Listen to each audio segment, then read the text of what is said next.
ভূমিকম্প পীড়িত সেই গ্রাম নতুন করে দাঁড়িয়ে যাবার পর কোণে দেখা আলোর গল্প যেন আরও এক ধাপ এগিয়ে গেল। ধ্বংসস্তূপ থেকে গড়ে ওঠা সেই জায়গা এখন আশার প্রতীক। কিন্তু জীবন কখনো থেমে থাকে না। নতুন পথ, নতুন সিদ্ধান্ত আবার সামনে এসে দাঁড়ায়। কয়েক মাস পর আলোক সবাইকে নিয়ে একটি বিশেষ সভা ডাকল। সেই নতুন গ্রামেই তৈরি হওয়া স্কুলের প্রাঙ্গণে সবাই জড়ো হল। লাজু, সুদীপ, অনুভব, এলিনা, মায়া, অর্ণব আর অসংখ্য মানুষ যারা এখন এই পরিবারের অংশ। আলোক মঞ্চে উঠে বলল, আমরা এখানে নতুন জীবন গড়েছি, কিন্তু আমাদের কাজ এখানেই শেষ না। এই মডেল আমরা আরও অনেক জায়গায় ছড়িয়ে দিতে পারি। সবাই মন দিয়ে শুনছিল। সে আবার বলল, আমি চাই এই গ্রামটাকে আমরা একটি মডেল কমিউনিটি বানাই, যেখানে শিক্ষা, স্বাস্থ্য, কাজ সবকিছু একসাথে থাকবে।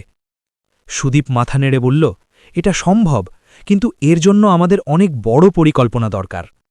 অনুভব বলল, আমরা শুরু করেছিলাম খুব ছোট থেকে, এখন আমরা বড় ভাবতেই পারি।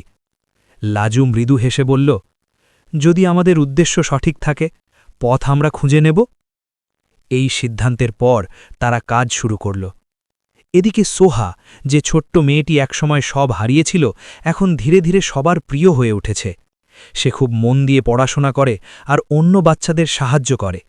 একদিন সে আলোকের কাছে এসে বলল, ভাইয়া, আমি কি একদিন এই স্কুলের শিক্ষক হতে পারব? আলোক তার মাথায় হাত রেখে বলল, তুমি শুধু শিক্ষক না, তুমি একদিন এই জায়গার নেতৃত্ব দেবে। এই কথায় সোহা হাসল, তার চোখে আবার স্বপ্ন জ্বলে উঠল। অন্যদিকে লাজুর মনে একটা নতুন ভাবনা জন্ম নিচ্ছিল। সে অনুভবকে বলল, আমরা এতদিন অন্যের জীবন গড়েছি, কিন্তু আমাদের নিজের জীবনের কিছু স্বপ্ন কি এখনও বাকি নেই? অনুভব একটু অবাক হয়ে বলল, তুমি কি বলতে চাইছ? লাজু ধীরে বলল, আমি চাই আমরা একটু সময় নেই নিজেদের জন্য, এত বছর পর। এই কথা শুনে অনুভব চুপ করে রইল। তারপর মৃদু হেসে বলল, হয়তো সত্যই সময় এসেছে। এদিকে সুদীপ আর নীলা নতুন একটি উদ্যোগ শুরু করল। তারা এই নতুন গ্রামে ছোট ছোট ব্যবসা গড়ে তুলতে সাহায্য করছে, যাতে মানুষ নিজের পায়ে দাঁড়াতে পারে। একদিন এক যুবক এসে বলল, স্যার, আমি আগে কখনো নিজের কিছু করতে পারিনি, আজ আমি নিজের দোকান খুলেছি।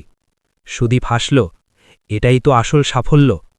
কিন্তু গল্প আবার নতুন মোড় নিল। একদিন খবর এলো, এই অঞ্চলে আবার একটি বড় প্রকল্প শুরু হতে যাচ্ছে, যেখানে বড় বড় কোম্পানি এসে জমি কিনতে চায়। এই প্রকল্পে গ্রামের অনেক মানুষ লাভবান হতে পারে, কিন্তু একই সাথে তাদের গড়া এই নতুন সমাজ ভেঙে যাওয়ারও ঝুঁকি আছে। আলোক চিন্তায় পড়ে গেল। সে বলল, আমরা কি এই উন্নয়নকে স্বাগত জানাব, নাকি আমাদের গড়া জায়গাটা রক্ষা করব? এই প্রশ্ন সবাইকে ভাবিয়ে তুলল। একটি সভা ডাকা হল। গ্রামের মানুষ, কোণে দেখা আলোর সদস্যরা সবাই একত্র হল। একজন বলল, আমরা উন্নয়ন চাই। আরেকজন বলল, কিন্তু আমরা আমাদের ঘর হারাতে চাই না। এই দ্বন্দ্ব পরিস্থিতিকে জটিল করে তুলল। লাজু উঠে দাঁড়িয়ে বলল, উন্নয়ন তখনই ভালো যখন সেটা মানুষের জীবনকে ভালো করে।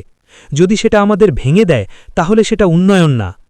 সুদীপ বলল, আমরা একটা বিকল্প পথ খুঁজতে পারি, যেখানে উন্নয়নও হবে আর আমাদের সমাজও থাকবে। অনুভব যোগ করল, আমরা নিজেরাই এই পরিকল্পনার অংশ হব, বাইরের কেউ আমাদের সিদ্ধান্ত নেবে না। এই কথাগুলো সবার মনে সাহস জাগাল। অবশেষে তারা সিদ্ধান্ত নিল, তারা নিজেরাই একটি উন্নয়ন পরিকল্পনা তৈরি করবে। এই পরিকল্পনায় থাকবে শিক্ষা, কাজ, পরিবেশ সবকিছুর সমন্বয়। এই সিদ্ধান্ত তাদের আরও একবার প্রমাণ করল, তারা শুধু স্বপ্ন দেখে না, তারা সেই স্বপ্নকে রক্ষা করতেও জানে। শেষ দৃশ্যে দেখা যায়, সেই নতুন গ্রামের মাঝখানে একটি বড় সভা চলছে। আলোক বলছে, আমরা শিখেছি নিজেদের ভবিষ্যৎ নিজেদের তৈরি করতে হয়। লাজু, সুদীপ, অনুভব তার পাশে দাঁড়িয়ে। সোহা সামনে বসে মন দিয়ে শুনছে।